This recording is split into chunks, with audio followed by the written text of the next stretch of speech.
समझने की कोशिश करिएगा और अपने जीवन को सफल बनाइएगा। महात्माओं के सत्संग में कभी किसी जात और बिरादरी,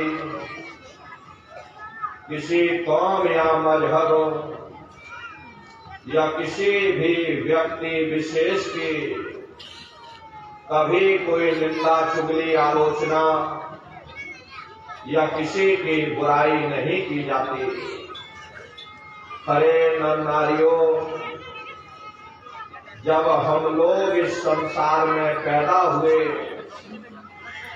तो ना कोई जात और बिरादरी लेकर के आया,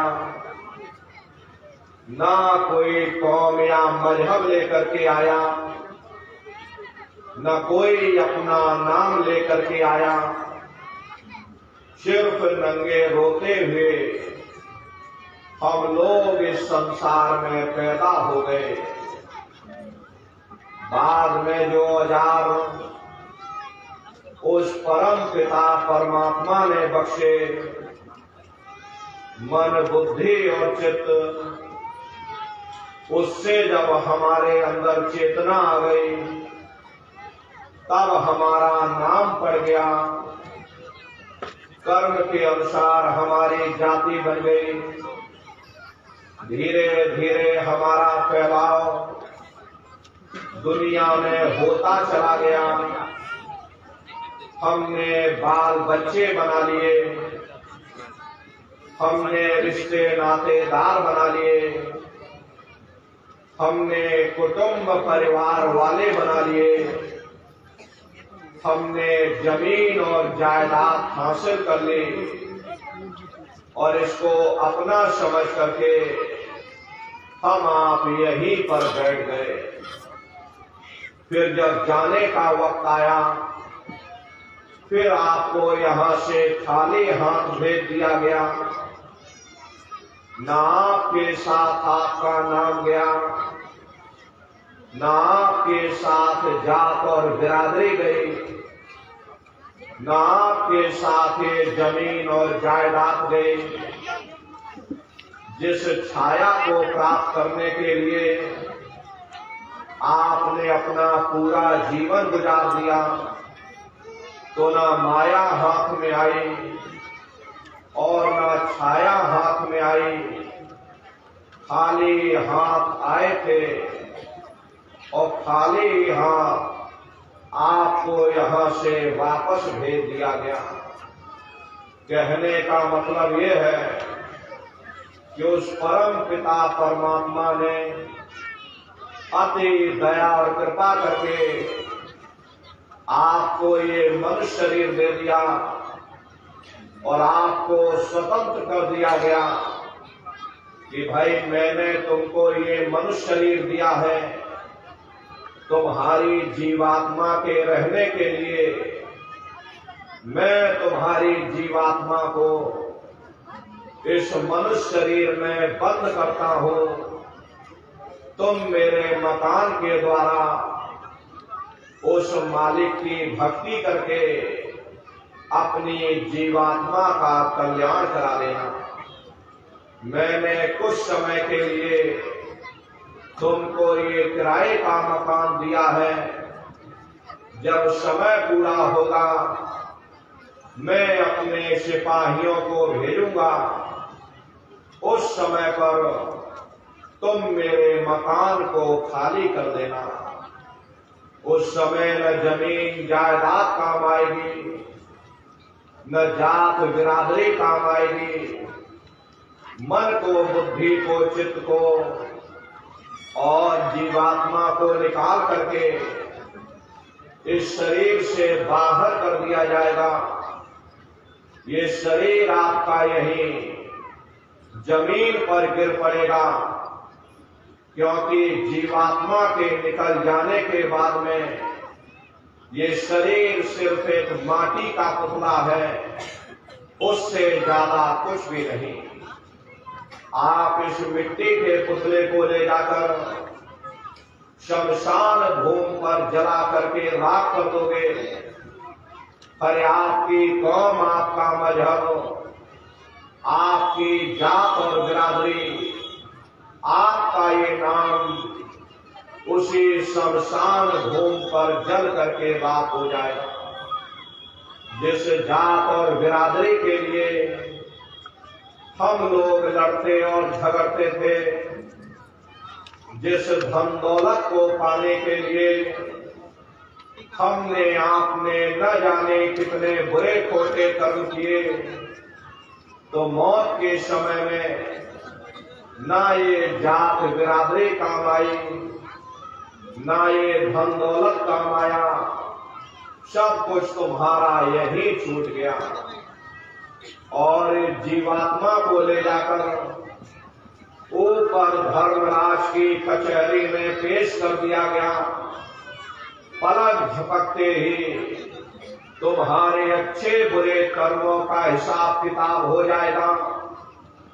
धर्मराज तुमको सजा सुना देंगे, ले जाओ इनको फलाने नर्क में डाल दो, क्योंकि मैंने इनको मौका दिया था, मैंने इनको मनुष्य शरीर दिया था कि अब की बार गीता रामायण को पढ़ करके, उन धर्म पुस्तकों को पढ़ करके, किसी संत महात्मा की खोज करके, उनके बताए हुए रास्तों पर चल करके, मालिक की भक्ति करके अपनी जीवात्मा का कल्याण करा देना। इस उद्देश्य के लिए मैंने इनको मनुष्य शरीर दिया था, लेकिन इन्होंने अपना उद्देश्य पूरा नहीं किया। जब जब ये मनुष्य शरीर में आए, कभी इन्होंने विचार ही नहीं किया कि आखिर ये मनुष्य शरीर हमको क्यों मिला, क्या इसका उद्देश्य है, मरने के बाद हम कहाँ जाएंगे, हमारे रिश्ते नातेदार कहाँ जाएंगे, हमारे कुटुंब परिवार वाले कहाँ जाएंगे और इनकी उस समय पर क्या हालत होगी। ये पराविद्या महात्माओं की पराविद्या है। हम आप इस जड़ संसार में फंस करके उस पराविद्या से अनभिज्ञ हो गए और अपने उद्देश्यों को भूल गए, अपने वादे को हम आप भूल गए। वो वादा जो हमने आपने मां के गर्भ में किया था उस परम पिता परमात्मा से कि हे परमात्मा, मुझे एक बार मनुष्य शरीर दे दो, हम भजन करेंगे, भक्ति करेंगे, हम अपनी जीवात्मा का कल्याण करेंगे। लेकिन मनुष्य शरीर मिलने के बाद में ना आपने भजन किया ना भक्ति की, बस माया की छाया में फंस करके इस मिथ्या जगत को अपना मान करके आप इसी में गोता खा रहे। हरे नर नारियों, इस दुनिया में हित मित्र भाई बंधु रिश्ते नातेदार कुटुंब परिवार वाले, इनमें से कोई भी चीज तुम्हारी जीवात्मा को इस अधोगति से बचा नहीं सकती। हम कौन हैं, हम कहां से आए हैं और हमें जाना कहां है, ये मानव मात्र के लिए एक जटिल प्रश्न बना हुआ। इस प्रश्न का हल तब तक नहीं होगा जब तक इस धरा भूमि पर कोई संत महात्मा फकीर न मिल जाए। इसीलिए वह मालिक अति दया और कृपा करके संतों महात्माओं को इस धरा धाम पर भेजते हैं। संत महात्मा फकीर यहाँ पर आकर के जीवों को समझाने की कोशिश करते कि भाई वो परमात्मा है, वो आपको मिलेगा, जीते जी मिलेगा, इसी मनुष्य शरीर में मिलेगा। इसी मनुष्य शरीर के अंदर जा करके परमात्मा से मिलने का वह एकमात्र दरवाजा है। उस दरवाजे का भेद केवल संतों महात्माओं को ही प्राप्त है। ये दुनिया के लोग, दुनिया की आवाम जनमानस भौतिकता के ज्ञान को पढ़ करके अहंकार में डूबे रहते कि हमसे बड़ा कोई ज्ञानी नहीं। लेकिन उन बेचारों को नहीं मालूम कि जहां दुनिया का ज्ञान समाप्त होता है, उसी के सिर की चोटी से ये आध्यात्मवाद, आत्मा और परमात्मा का ये गूढ़ ज्ञान, रहस्य विज्ञान प्रारंभ होता है। उस विज्ञान को पाने के लिए सबसे पहले यह जरूरी है कि पहले आप मानवतावादी बने, मानव धर्म और मानव कर्म को अपनाएं। अरे मानव धर्म क्या है कि इंसान इंसान के काम आवे, एक दूसरे की निस्वार्थ भाव से सेवा करे, सत्य, दया, हिंसा, परोपकार आदि गुणों को अपने जीवन में उतार करके और किसी संत महात्मा की खोज करके उनके बताए हुए रास्तों पर चल करके उस मालिक की भक्ति करके अपनी जीवात्मा का कल्याण करा ले, यही इंसान का सबसे बड़ा मानव धर्म है। लेकिन आज इस कलिकाल में ये दुनिया की आवाम जनमानस शराबों और कबाबों में, मांस और मदिरा में सुख ढूंढने की कोशिश कर रही। ये चरित्र पतन जैसे कार्यों को अपना करके ये आवाम जनमानस कैसे सुखी हो सकती? पहले अपने चरित्र जैसे धन को इकट्ठा करो, क्योंकि चरित्र ही सब कुछ है। चरित्र ही मानव धर्म की पूंजी है। ये दुनिया भर के रगड़े झगड़े, पिता पुत्र में लड़ाई, आदमी औरत में लड़ाई, घर परिवार में लड़ाई, समाज में लड़ाई, जातियों में लड़ाई, मुल्क में लड़ाई, हरे नर नारियों, ये इंसानों का काम नहीं, ये हैवानों का काम है। इसलिए पहले आप इंसान बनो, चरित्रवान बनो, महात्माओं के समीप आओ। वे जो दया का प्रसाद दें, उसे खुशी खुशी लेकर के अपने निज घर को जाओ, जहां न फिर जन्मना है और ना ही फिर मरना। इसीलिए हमारे गुरु महाराज परम संत बाबा जय गुरुदेव जी महाराज ने आवाम जनमानस के बीच में ये आवाज लगाई है कि इंसानों, तुम अपने दीन ईमान पर वापस आ जाओ और इस जिस्मानी मंदिर में बैठ करके भगवान का सच्चा भजन करो, जिससे तुम्हारी जीवात्मा नरकों में जाने से बच जाए। अरे हम माने ना माने, लेकिन संत महात्मा त्रिकालदर्शी होते, वे सब कुछ जानते हैं। अगर हम उनके वचनों को मान जाएंगे तो हम लोग बच जाएंगे, नहीं तो खाई और खंदक में जाकर गिर जाएंगे। इसीलिए अभी वक्त है उस मालिक से सच्ची प्रार्थना करने का, खुदा के सामने अपने गुनाहों की माफी मांगने का, धर्म मजहब के नाम पर लड़ने झगड़ने का नहीं, जात बिरादरी के नाम पर लड़ने झगड़ने का नहीं। अरे हमने बहुत लड़ लिया, बड़े बड़े झगड़े और फसादे की, बड़े बड़े नुक्ताचीनी की, सिवाय नफरत के हमको क्या मिला।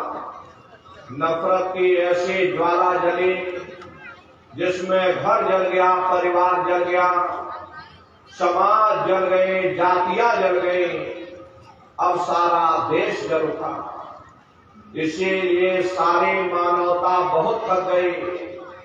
हर कोई ऐसी छांव चाहता है जहां उसे ठंडक मिले, शांति और सुकून मिले।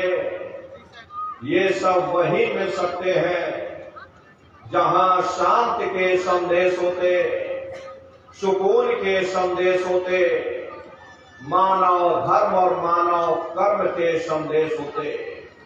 और ये संदेश केवल संत महात्मा फकीर देते हैं, जो समदर्शी होते, जो समस्त जीवों के अंदर उस प्रभु के अंश को देखते।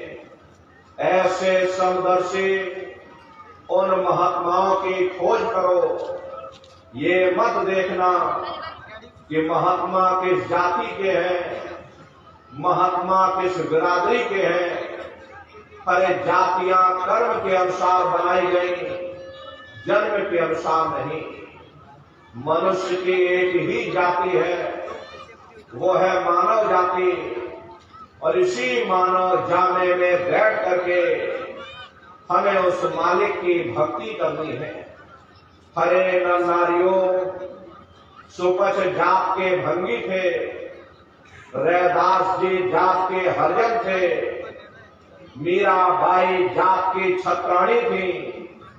अगर वे सब उस मालिक को प्राप्त कर सकते हैं तो आप भी उस मालिक को प्राप्त कर सकते हो।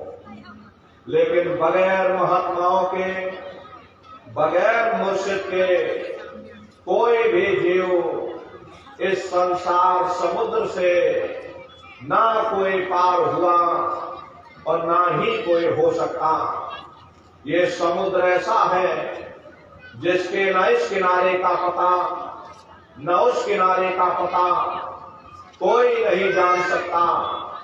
ये दुनिया कब बनी, कितनी बार प्रलय और महाप्रलय हो गए, लेकिन इतना जरूर मालूम है कि जिस दिन से दुनिया बनी है हम लोग यहीं पर झटका खा रहे हैं। अगर इधर से हवा चली, नैया हमारी उधर चली गई, और अगर उधर से हवा चल गई तो हमारी नैया डगमगाती हुई इधर चली गई। न जाने कितने युग और कल्प बीत गए, लेकिन हमारी ये नैया आज तक इस भव सागर से किनारे नहीं लगी। इसलिए नर नारियों, सौभाग्य से वक्त का इतना बड़ा वरदान आपको मिला, ये मानव तन आपको मिल गया। न जाने किस महात्मा की दया हो गई, न जाने कौन से जन्म जन्मांतरों के शुभ पुण्य कर्मोदय हो गए जो आपको ये मनुष्य शरीर मिल गया। हर अब की बार मौका मिल गया है, समय रहते हुए अपनी जीवात्मा के कल्याण के लिए थोड़ा बहुत विचार करिएगा, वरना ये समय तुम्हारा निकलता चला जा रहा। मिले नरदेविया तुमको, बनाओ काश कुछ अपना, बचो मत आए जग में, जानियो रैन का सुपना।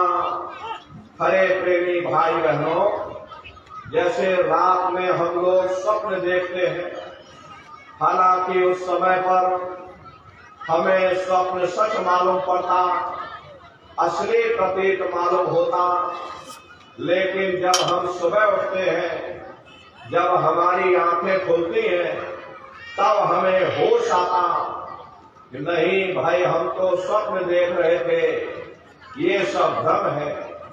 ठीक उसी प्रकार से ये दुनिया भी 10, 20, 100 साल का स्वप्न है। अब आप कहोगे हम जाग रहे, परंतु प्रेमी भाई बहनों, ऐसा हरगिज नहीं है। जिस दिन मौत का वक्त आएगा, अरे आप रोगे, हाय हाय करके चिल्लाओगे कि हाय हमने सारी जिंदगी यूं ही स्वप्न में गुजार दी, जागने का समय तो अभी आया था, जो कुछ करना था भी करना था। लेकिन प्रेमी भाई बहनों, अब पछताए हो क्या जब चिड़िया चुग गई खेत। महात्मा प्रेम से जीवों को समझाते कि भाई देह और ग्रह सब झूठा, भरम में काहे को खपना, ये घर बार हमारा अपना नहीं, हरे पराया देश है, ये सराय खाना है, ये मुसाफिर खाना है, ये शरीर भी तुम्हारा अपना नहीं, ये भी काल का पिंजरा है, किराए का मकान है, पराया मकान है। किसी को 40-50 साल के लिए मिला, किसी को 80-90-100 साल के लिए मिल गया। अरे जितने जितने श्वास उस मालिक ने बख्शे हैं, उसे भुगतने के बाद में हमें इस शरीर को यही छोड़ जाना। श्वास तुम्हारा नित ही जारी, एक दिन खाली चाम। हरे प्रेमी भाई बहनों, एक तालाब पानी से चाहे कितना भी क्यों ना भरा हो, आप एक छोटी सी नाली काट कर खोल दीजिए, तालाब में छोटा सा छेद कर दीजिए, तो सारा पानी ही तालाब से बाहर निकल जाएगा। ठीक उसी प्रकार से हमारा ये शरीर भी श्वासों का भंडार है।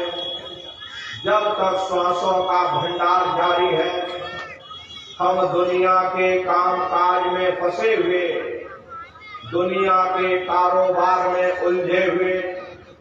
लेकिन जिस वक्त ये श्वासों का भंडार खाली होगा, हरे टेलीफोन खड़क जाएंगे, तार पहुंच जाएंगे, संदेश पहुंच जाएंगे, सब रिश्ते नातेदार, सब कुटुंब परिवार वाले, सब अड़ोस पड़ोस वाले मिनटों सेकंडों में इकट्ठा हो जाएंगे। हरे प्रेमी भाई बहनों, मामूली कष्ट नहीं होता। मौत के समय में घनघोर पीड़ा होती है। सहजो बाई ने उस पीड़ा को बयान किया कि सहजो मौतें आइया, अंगे अंग दिया तोड़, और हिया जरे छाती फटे, उठे पीर घनघोर।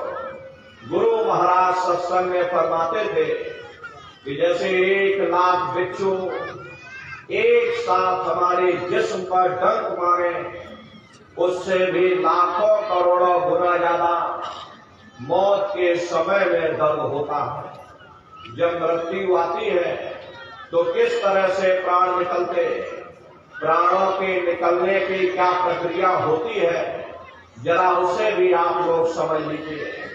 देखो प्रेमी भाई बहनों, जैसे संसार में महाप्रलय आती, महाप्रलय के समय क्या होता, सबसे पहले पूरी पृथ्वी रह जाती। ये पृथ्वी पानी में घुल करके और पानी बन जाती है। मानव सृष्टि की प्रलय एक बड़ी कयामत है और शरीर की प्रलय एक छोटी कयामत है। जो जैसे ही मौत आएगी, सबसे पहले गुदा चक्र टूटेगा, सिमटत भास श्वास उठ जावे, और प्राण पति जब सिमट समावे, उस समय हमारी श्वासें रुक जाएंगी, शरीर की चेतना पीछे सिमटने लगेगी, तो सबसे पहले गुदा चक्र ही टूटेगा। क्योंकि गुदा चक्र में पृथ्वी का वास होता। गुदा चक्र टूट करके ऊपर इंद्रिय चक्र में समा जाएगा। इंद्रिय चक्र में जल का वास होता, यानी जल ने पृथ्वी को घोल दिया। फिर जब इंद्रिय चक्र टूटेगा तो ऊपर नाभि चक्र में समा जाएगा। नाभि चक्र में अग्नि का वास होता, यानी अग्नि ने फिर जल को सुखा दिया। ये नीचे से सिमटाव होता है। फिर जब ये नाभि चक्र टूटेगा तो हृदय चक्र में समा जाएगा। हृदय चक्र में वायु का वास होता, यानी वायु ने अग्नि को अपने में समाहित कर लिया और इस तरह से वायु आकाश में उड़ गई। जब यह कर्म कराई उपजावे, बुद्धि सुरत की आन दबावे। जब यह जीवात्मा पांचों तत्वों को लान करके जल पृथ्वी अग्नि वायु आकाश पांचों तत्वों को लान करके ऊपर आती है तो काल धार में आन दबानी।